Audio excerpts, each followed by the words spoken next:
আসসালামু আলাইকুম, আশা করি সব অনেক ভালো আছেন।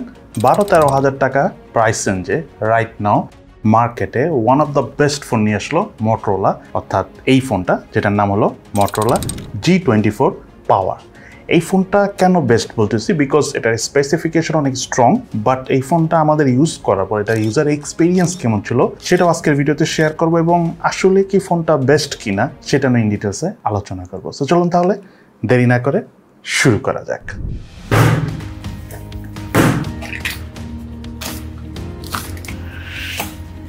মোবাইলটির বক্স কন্টেন্টে রয়েছে user manuals, SIM tray ejector, soft plastic back cover, 33 ওয়াটের fast charger, type C USB charging cable এবং মোটরোলা G24 মোবাইলটি। হ্যালো মোটো।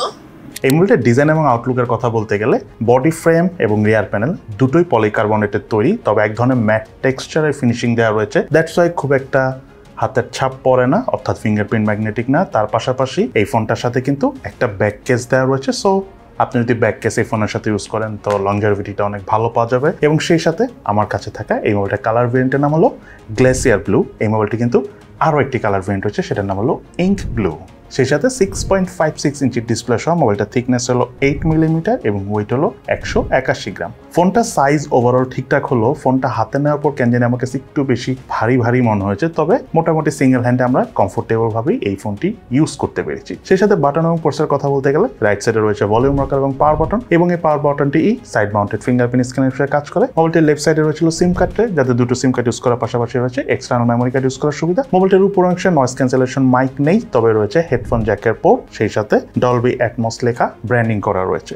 এবং মোবাইলটার নিচের অংশে রয়েছিল মেইন স্পিকার, প্রাইমারি মাইক এবং USB type C charging port. সেই সাথে এই মোবাইলটিতে ইম্পর্টেন্ট 24টি সেন্সরস রয়েছে। এই মোবাইলটি হলো 4G সাপোর্টেড, তার পাশাপাশি এই মোবাইলটাতে অপারেটিং সিস্টেম হিসেবে রয়েছিল Android 14 ভার্সন। সেই সাথে 6.56 ইঞ্চির ডিসপ্লে থাকা এই মোবাইলটির প্যানেলটি হলো IPS LCD প্যানেলের ডিসপ্লে, সাথে রয়েছিল 90Hz রিফ্রেশ রেট এবং ডিসপ্লে রেজুলেশন হলো 1612x720 পিক্সেল। পিক্সেল ডেন্সিটি হলো 269 ppi। ফোনটা আউটডোরে মোটামুটি আমরা কমফোর্টেবল ভাবে ইউজ করতে পেরেছি। ব্রাইটনেস কিছুটা কম মনে হচ্ছে, তবে বাজেট বিবেচনার এই ফোন হিসাবে সেই ব্রাইটনেসটা মেনে নেওয়ার মতো, এবং আউটডোরে ফটোগ্রাফি করার সময় ক্যামেরা অর্থাৎ ডিসপ্লে থেকে লো ব্রাইটনেস জনিত প্রবলেম ফেস করিনি। তার পাশাপাশি ডিসপ্লে ঠিক উপরে সেন্টারে রয়েছিল পাঞ্চল সেলফি ক্যামেরা, এবং এই মোবাইলটিতে রয়েছিল ওয়াইড ফাইন L1s সাপোর্ট। ফোনটার ইউআই পারফরমেন্সের কথা বলতে গেলে আমরা যথেষ্ট স্মুথ পারফরমেন্স পেয়েছি, বাট সামটাইমস কিছুটা মিস টাচ হয়, আবার টাচ ডিলে দেখা পেয়েছি, বাট সেটা খুব বেশি না। মানে এই বাজেট রেঞ্জের অন্যান্য ফোনগুলোতে তো অনেক বেশি থাকে, সেই তুলনায় আমরা এটাতে কম পেয়েছি। ওভারঅল যদি আমি ইউআই এক্সপিরিয়েন্স বলি, বাজেট হিসাবে খুবই ভালো লেগেছে। এই মোবাইলটার রিয়ার প্যানেল রয়েছিল ডুয়েল ক্যামেরা সেটআপ, যার মেইন ক্যামেরা হলো 50 মেগাপিক্সেলের 1.8 অ্যাপারচারের, আরেকটা ক্যামেরা হলো 2 মেগাপিক্সেলের 2.4 অ্যাপারচারের ম্যাক্রো সেন্সর ক্যামেরা। আর এই ফোনের ক্যামেরা দিয়ে তোলা ছবিগুলোর পারফরমেন্সের কথা বলতে গেলে ফোকাসিং করতে আমরা কোনো ধরনের কোনো প্রবলেম ফেস করিনি ছবি তোলার সময়। তার পাশাপাশি কালার ডিটেলসও যথেষ্ট ভালো ছিল, তবে ছবির শার্পনেস একটু বেশি ছিল, আবার কিছু ক্ষেত্রে আমাদের স্যাচুরেশনটা কম পেয়েছি বলে মনে হয়েছে। তবে ডায়নামিক রেঞ্জ ঠিকঠাক মতোই কাজ করতেছিল পোর্ট্রেট মোডে, এবং সেই সাথে এজ ডিটেকশনও যথেষ্ট ভালো ছিল। প্রপার লাইট কন্ডিশন আসলে মেইন ক্যামেরার পারফরমেন্স আমাদের কাছে ভালোই লেগেছে। তার পাশাপাশি 1080p 30 fps এ ভিডিও শুট করার অপশন রয়েছে, তবে ভিডিও পারফরমেন্স এই বাজেট রেঞ্জের অন্যান্য ফোনের মতোই, অর্থাৎ বেশ ভালো পরিমাণে শেকি ফিলটা পেয়েছি ভিডিও করার সময়। সেই সাথে এই মোবাইলটা ফ্রন্ট প্যানেলে রয়েছিল 2.5 অ্যাপারচারের 16 মেগাপিক্সেলের সেলফি ক্যামেরা, এবং সেলফি ক্যামেরার পারফরমেন্সের কথা যদি বলতে যাই, প্রপার লাইট কন্ডিশনে আমরা যথেষ্ট ভালো ছবি তুলতে পেরেছি। কালার ডিটেলসের কথা বলতে গেলে আমাদের কাছে ঠিকঠাক লেগেছে, তবে কিছু ক্ষেত্রে রেডিশ টোনটা একটু বেশি পেয়েছি। রেড টোনটা যদি আরেকটু কম আসতো তাহলে একটু ভালো লাগতো। তবে পোর্ট্রেট মোডে ডায়নামিক রেঞ্জ এবং এজ ডিটেকশন ঠিকঠাক মতোই কভার করতে পারছিল। তবে একটা কথা বলতেই হচ্ছে যে 11, 12 বা 13 হাজার টাকা প্রাইস রেঞ্জের ফোন হিসাবে এই ফোনটাতে 16 মেগাপিক্সেলের যে সেলফি ক্যামেরা দেওয়া হয়েছে, এটাও কিন্তু অনেক বড় একটা পাওয়া। যাই হোক, এই ফোনটাতে camera two API proper support নেই, সো আপনি চাইলে ইন ফিউচারে এই মোবাইলটাতে ম্যানুয়াল ক্যামেরা অর্থাৎ Gcam ইউজ করতে পারবেন না। দেন এই মোবাইলের স্পিকারের কথা বলতে গেলে এই ফোনটাতে স্টেরিও স্পিকার রয়েছে। সাউন্ডের পারফরমেন্স 12-13 হাজার টাকার ফোন হিসাবে খুবই ভালো, সাউন্ড যথেষ্ট ব্যালেন্সড পেয়েছি। 100% ভলিউমও কোনো ধরনের কোনো ডিস্টরশনে দেখা পায়নি। সব মিলিয়ে আমার কাছে এই ফোনটার স্পিকার এই বাজেট হিসাবে যথেষ্ট ভালোই লেগেছে। তার পাশাপাশি এই ফোনটাতে রয়েছিল 6000 mAh ব্যাটারি, এবং সাথে রয়েছিল 33 ওয়াটের ফাস্ট চার্জার, এবং এই ফোনটি আমাদের সম্পূর্ণ চার্জ করতে এই 33 ওয়াটের চার্জার দিয়ে প্রায় 1 ঘন্টা 40 মিনিটের মতো সময় লেগেছে। তবে একবার চার্জ করার পর এই ফোনটি আমরা অল ইন অ্যারাউন্ড প্রায় 2 দিনের কাছাকাছি চার্জ ব্যাকআপ পেয়েছি। তার পাশাপাশি যখন আমরা হেভি ইউজ করেছি, স্পেশালি মোবাইল ডাটা দিয়ে যখন আমরা লং টাইম গেম প্লে করেছি, তারপরে ভিডিও দেখেছি, তখন এই ফোনটার স্ক্রিন অন টাইম পেয়েছি প্রায় 9 ঘন্টার মতো, যেটা মারাত্মক লেভেলের ইমপ্রেসিভ বলবো এই বাজেট রেঞ্জের এই ফোন হিসাবে। যাই হোক, এই ফোনটাতে প্রসেসর হিসাবে রয়েছিল MediaTek Helio G85 প্রসেসর। এটি একটি অক্টাকোর প্রসেসর, যার ট্রানজিস্টর সাইজ হলো 12 ন্যানোমিটার, এবং জিপিইউ হিসাবে এই মোবাইলটিতে রয়েছিল Mali G52। মোবাইলটির আন্তর্জাতিক স্কোর পেয়েছি আমরা 2,59,843।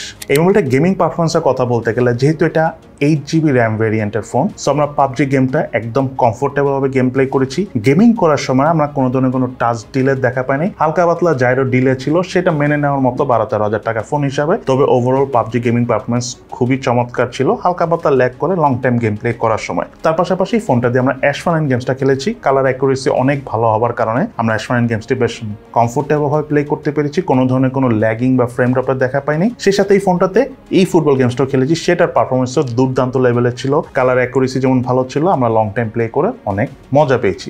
দেন এই ফোনটা যদি আমি প্রাইসের কথা বলতে চাই, এই ফোনটা মেইনলি বাংলাদেশ মার্কেটে 8GB র্যাম 128GB স্টোরেজ ভেরিয়েন্টে এসেছে, এবং এই ফোনটার প্রাইস হলো 12,000 টাকা থেকে 13,000 টাকার মধ্যে, মেইনলি 12,500 টাকার মধ্যেই অ্যাভেলেবেল এই ফোনটা পাওয়া যায়।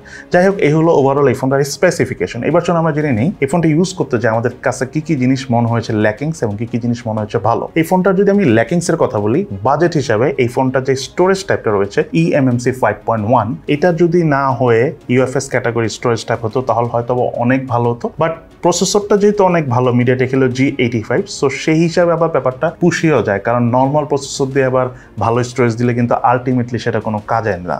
তার পাশাপাশি এই ফোনটার ডিসপ্লেটা হলো HD+ রেজলিউশনের ডিসপ্লে। যদি এটা ফুল HD+ রেজলিউশনের ডিসপ্লে হতো তাহলে হয়তো বা বেস্ট ডিল হতো, বাট স্টিল যেহেতু এটা Motorola ফোন, তাদের ইউআইটা চমৎকার, সো আমি মনে করি যে ওই HD+ রেজলিউশনের ডিসপ্লেটা খুব একটা ইফেক্ট দিবে না 12, 12.5 বা 13,000 টাকার ফোন হিসাবে যদি চিন্তা করি তাহলে। তার পাশাপাশি ফোনটা যখন আমরা লং টাইম গেম প্লে করেছি বা অনেক সময় দেখা গেল মোবাইল ডাটা দিয়ে যখন ফোনটা আমরা লং টাইম ইউজ করেছি, তখন ফোনটা হিট হয়, এবং MediaTek Helio G85 প্রসেসরে এটাই কিন্তু মেইন ল্যাকিংস ছিল, যে লং টাইম প্লে করার সময় হিট হতো। সো এই ফোনটা তো হিটিং ইস্যুসটা পেয়েছি। এছাড়া যদি আমি মনে করি 12-13 হাজার টাকার ফোন হিসাবে এই ফোনটার বাদ বাকি সব কিছুই ভালো লেগেছে।